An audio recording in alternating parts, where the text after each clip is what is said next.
حیات کو دیکھیں کہ ہر چیز دعوت کو اولیت، مرکزیت اور مقصدیت حاصل تھی اور زمانے میں کسی عمل کو جو ہے دعوت کے مقابلے میں ترجیح نہیں تھی، اور دعوت کو ہر عمل کے مقابلے میں ترجیح دی جاتی تھی، ہر چیز کو. کہیں ایک بھی جگہ کہیں یہ نہیں دیکھیں گے کہ کسی اور دوسرے کام کے لیے، کسی اور اس کے لیے اللہ کے نبی صلی اللہ علیہ وسلم نے دعوت کو ثانوی درجے پہ رکھا ہو. کوئی شخص آیا ہو دین کی دعوت کے لیے، دین کا پیغام سمجھنے کے لیے، تو پھر آپ نے کہا ہو ذرا میں ان کو قرآن پڑھا دوں طلباء کو، ذرا اس کے بعد پھر سن لینا. کہیں ایک بھی واقعہ نہیں ملتا. اور دعوت کے لیے تو یہاں تک بھی، ابھی میں نے شاید کسی ذہن میں نہیں رہا، کسی بہت معتبر سیرت نگار کی اس میں پڑھا تھا کہ اللہ کے نبی صلی اللہ علیہ وسلم نے عصر کی نماز جو ہے وہ عصر کی اذان ہوئی اور اقامت ہوئی تو اللہ کے نبی صلی اللہ علیہ وسلم مصلی پر تشریف لے گئے. ایک روایت نقل کی ہے، اس کے اسناد بھی نقل کیے ہیں سارے. میں نے کہیں پر اس کو جو ہے پھر فوٹو کرا کے محفوظ بھی کیا تھا. تو اس میں جو ہے انہوں نے کسی صحابی نے کہا کہ رسول اللہ صلی اللہ علیہ وسلم فلاں اصفہان کے فلاں قبیلے کے وہ سردار تجارت کے لیے آئے تھے اور آپ کے بارے میں معلوم کر رہے تھے کہ ان سے کسی وقت ملنا ہے، ضرور ہمیں ملنا چاہیے. یا نبی اللہ اگر آپ اس وقت آج مل لیا جائے ان سے تو اچھا ہے، پھر دوبارہ آئے نہ آئے، شیطان آنے نہ دے یا نہ ہو، مطلب اس طرح کا عذر پیش کیا. تو اللہ کے نبی صلی اللہ علیہ وسلم صحابہ سے فرمایا بیٹھ جاؤ، اور آپ چھوڑ کر چلے گئے. وہاں سے تکبیر ہونے کے بعد تشریف لے گئے، وہاں گئے اور جا کے ان سے ملاقات کی، ان سے دعوت کی، بات کی، اور قبیلہ مشرف اسلام ہوا. اللہ کے نبی صلی اللہ علیہ وسلم واپس تشریف لائے اور فوراً اسی تکبیر سے آپ نے نماز پڑھی. اور نماز پڑھنے کے بعد مغرب کا وقت ہو گیا، آپ نے فرمایا بلال مغرب کی اذان کہو.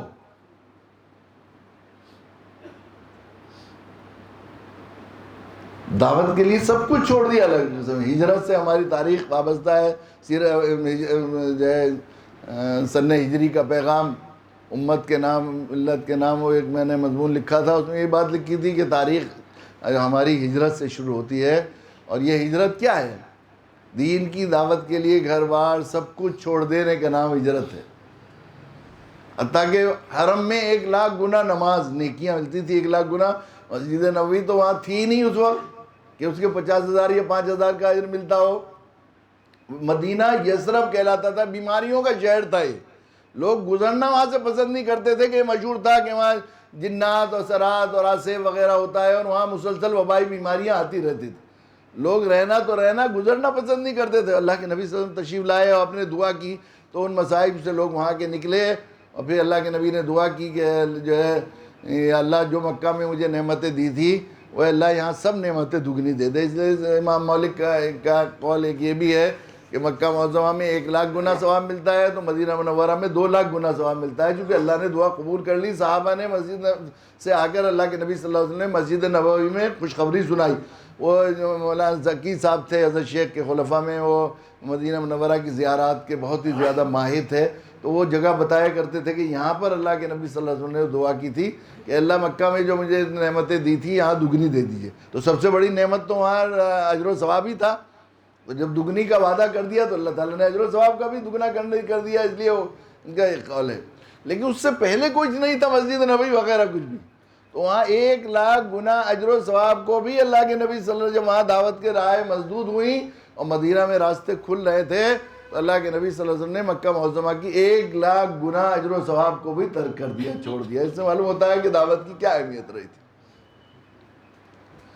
اس لیے آپ وہاں جا رہے ہیں، ایک بات یہ سمجھیں کہ آپ ہمارے مدارس کے طلباء، اب یہ بات سمجھی بھی جاتی ہے، جانی بھی جاتی ہے کہ جو ہے آپ وہاں کے یہاں کے ہمارے جو ہے دعوت کے برانڈ ایمبیسڈر بن کر جا رہے ہیں. وہاں جا کر آپ کو کام کرنا ہے، ساتھیوں میں، طلباء میں، اساتذہ میں دعوت کے لیے دہن سازی کرنی ہے، اور اپنے آپس میں کم سے کم اپنے یہ اداروں کے جو ہے طلباء سے رابطہ رکھنا ہے دعوت کی بنیاد پر، حب فی اللہ، حب للہ کے لیے، آخرت کے لیے، اور اس کو باقی بھی رکھنا ہے. اور اپنا یہ جو ہے جو عزائم کیے ہیں، جو ارادے کیے ہیں، مذاکرات، اس کا مذاکرہ، ایک دوسرے کو یاد دہانی.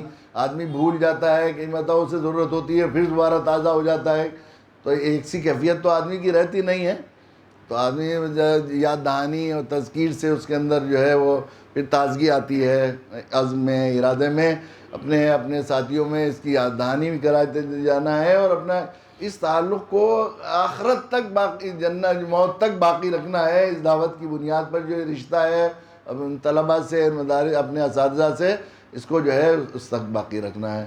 اللہ تعالیٰ آپ کا جانا مبارک کرے، اور خوب اللہ تعالیٰ جو ہے پچھلے سالوں سے اللہ کے شکر ہے وہاں جب جاتے تھے تو یہ بھی رہا ہے ہمارے مدارس کے طلباء کے سلسلے میں کیسی خوشی ہوتی تھی، اور کیسا کہتے تھے کہ وہ سینہ چوڑا ہو جاتا تھا جب وہاں اساتذہ سنتے تھے کہ آپ کے یہاں کے طلباء بہت ایسے ہوتے ہیں، ایسے ہوتے ہیں۔ حضرت مولانا عارف صاحب رحمۃ اللہ علیہ تھے، جیسے ہی جا کے ملتے تھے فوراً کہتے تھے کہ مولانا آپ کے یہاں کے طلباء میں فہم قرآن کی ایسی صلاحیت پیدا ہوتی ہے کہ دل بس باغ باغ ہو جاتا ہے۔ کیسا وہ ہمیں سکھاتے ہیں، کئی دفعہ تو فرماتے تھے کہ میں نے کاپیاں اپنی، ہماری بچی وہاں پڑھاتی تھی تو وہ جو ہے عالیہ اولا، عالیہ ثانیہ کی کاپیاں میں نے ان کو دکھائیں کہ دیکھو دیکھو فہم قرآن اس کو کہتے ہیں، کاپیاں دکھائی، کتنا دل خوش ہو جاتا تھا کہ ہمارے بچوں کی وہاں کے اساتذہ اور ہمارے بڑے تعریف کر رہے ہیں۔ تو ہم بھی یہ امید کرتے ہیں کہ انشاءاللہ ہم آج ندوے جایا کریں گے، اور آپ کے اساتذہ تو ہم وہاں سنیں گے۔ اس کی وجہ اس کے کہ شکایت ہو کہ آپ کے طلباء لکھنؤ جاتے ہیں، بھول بھلیاں دیکھتے ہیں، اور امام باڑے میں جاتے ہیں، اور مسلسل ذرا توجہ نہیں کرتے۔ یہ بھی ہو سکتا ہے، خدا نہ کرے شیطان اچک لے تو۔ اور یہ بھی ایک خبر آ سکتی ہے کہ ماشاءاللہ آپ کے بچے بہت سنسیئر ہیں، پابندی کرتے ہیں، اگلی صف میں بیٹھتے ہیں، بہت اساتذہ کا احترام کرتے ہیں، یہ کرتے ہیں۔ تو آپ خود سوچ لیجئے کہ ہمیں کون سی خبر کی آپ سے امید رکھتے ہیں، آپ اس کی لاج رکھیں گے۔ اس امید کے ساتھ ہم آپ کو رخصت بھی کریں گے انشاءاللہ۔ اللہ تعالیٰ سلامت رکھے آپ کو اور آپ کے عزائم و ارادوں کو۔ وآخر دعوانا الحمدللہ رب العالمین۔ اچھا آج بہت گھڑی دیکھی، کچھ سوالات وغیرہ ہیں؟ ہاں کر لیں، کچھ باتیں کر لیں۔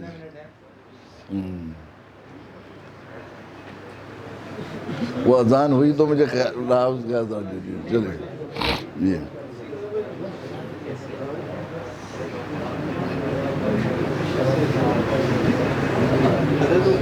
کل ایک طالب علم نے اس کے بارے میں پوچھا تھا،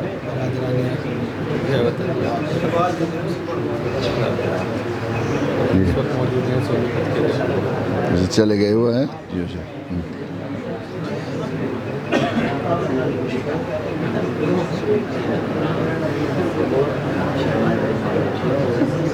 شروعات کیسے کریں، مدعو کیسے کریں؟ تمہارے بتاؤں گا، تم بتاؤ گے مجھے۔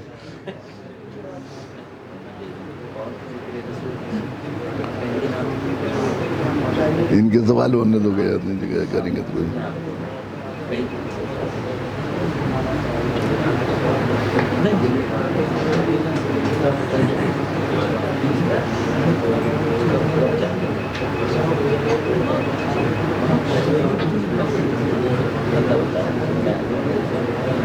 کتنے لوگوں نے لکھ لی ہے وہ جو صبح بات ہوئی تھی نا کہ عہد نامہ لکھیں گے، کس نے لکھ لیا ہے؟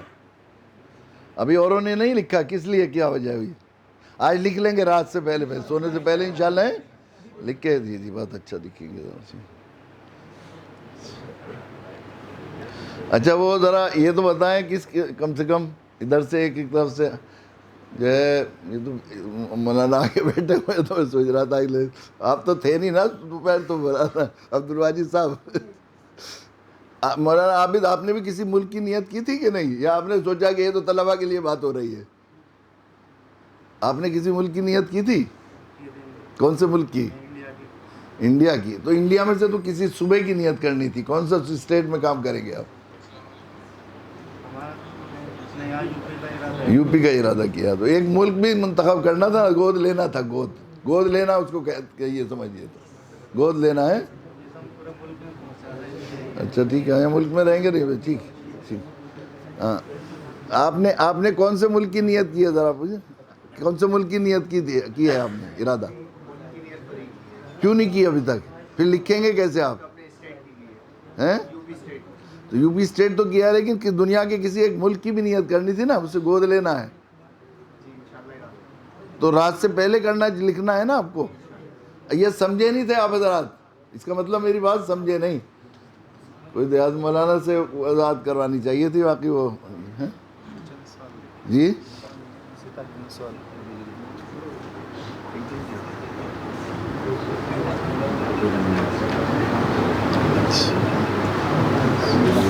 جی ٹھیک. اصل میں یہ سوال سبھی کرتے آئے ہیں کہ ہم دعوت کی شروعات کیسے کریں, شروع سے ہی تھا یہ, اسی کے جواب میں ہم یہ دعوتی کیمپوں کا سلسلہ شروع ہوا ہے.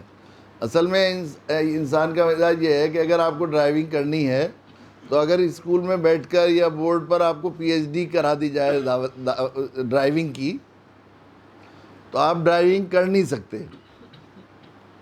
اگر پی ایچ ڈی کر لیں گے اور ڈرائیونگ سکھائی نہ جائے تو ڈرائیونگ کرے گا کوئی؟ نہیں کرے گا نا, یہ انسان کی مزاج ہے. تو اس کے لیے کیسے عملی مشق کرائی جائے, اسی کے لیے دعوتی کیمپوں کا سلسلہ ہے. 3 دن 5 دن شروع میں جب کوچ بٹھا کر اسٹیئرنگ پر بیٹھ کر لے کے جاتا ہے تو پہلے دن تو ڈر لگتا ہے, کب کبھی چھٹتی ہے, یہاں نہ ٹکرا جائے یہاں نہ ٹکرا جائے. لیکن شام تک گیئر ویئر بدلنا اور تھوڑا سا ایکسیلیٹر پہ پیر رکھ کے تھوڑا آگے چلانا والانا آ جاتا ہے. تو دوسرے روز ہم نے دیکھا ہے کہ کوچ کو بخار ہو گیا, جو ڈرائیونگ اسکول کا کوچ ہے نا, اسے بخار ہو گیا, وہ کہہ رہا بھائی آج تو چھٹی رکھیں گے. وہ کہتا ہے نہیں نہیں, پارک تک ہمیں چھوڑاؤ پھر ہم چلا لیں گے ذرا سا, پھر میں کل کے بھول جاؤں گا, میں آج تو مجھے کچھ رواں ہوا ہے تو کل کو بس وہاں تک چھوڑاؤں. ایسے ہی دعوت کے سلسلے میں بھی ہم نے دیکھا ہے کہ جو لوگ بالکل ڈرتے ہیں, بہت وہ کرتے ہیں, وہ بالکل عملاً چونکہ صرف یہ پریکٹیکلی سے آئے گا تو اس کے لیے آپ حضرات واپس آئیں گے انشاءاللہ وہاں سے, تو وہاں بھی ہمارے طلباء جاتے ہیں الحمدللہ فیلڈ ورک کے لیے. تو آپ کو 3 دن کے جو ابتدائی کیمپ ہیں, 2-3 کیمپوں کے بعد اللہ کا شکر ہے حوصلہ بھی کھل جاتا ہے اور وہ خوف اور جو ڈر ہے وہ ختم ہو جاتا ہے. اللہ کا شکر ہے.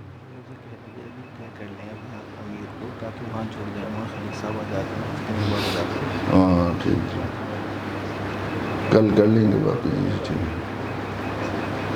انشاءاللہ اس سے ہم وہ جو ہے عملاً کروائیں گے, وہی زیادہ بہتر ہے تقریر سے.